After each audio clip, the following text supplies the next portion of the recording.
తెలంగాణ పోలీసులు బెట్టింగ్ యాప్లకు యాడ్లు చేసిన సోకాల్డ్ ఇన్ఫ్లుయెన్సర్లు, సినిమా హీరోలు, హీరోయిన్ల మీద కేసులు రాసి పోలీస్ స్టేషన్ మెట్లెక్కిస్తున్నారు కదా. కలుగులున్న ఎలుకలను బయటకు రప్పించేందుకు పొగబెట్టినట్టు ఇట్లా కేసులు పెడుతుండే వరకు బెట్టింగ్ యాప్లకు ప్రచారం చేసి ఫ్యాన్స్ ను పబ్లిక్ ను ఆగం పట్టించి అలా బొచ్చ నింపుకున్న సెలబ్రిటీలు ఒక్కొక్కరు మెల్లగా బయటకు వస్తున్నారు.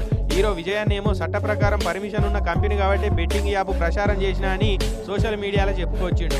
ఇక సోషల్ మీడియాలో ఇన్ఫ్లుయెన్సర్లకు కూడా నోటీసులు ఇచ్చి విచారణకు పిలుస్తున్నారు పోలీసు వాళ్ళు. పర్మిషన్ ఉన్నదనే ప్రచారం చేసినామని అందరు చెప్తున్నారు.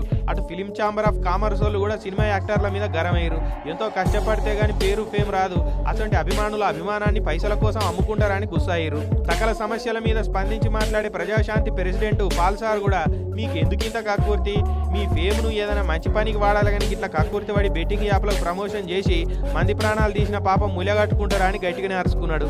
మీరు హీరోస్ హీరోయిన్స్ కనీసం మాదిరిగానే ఉండాలి కదా.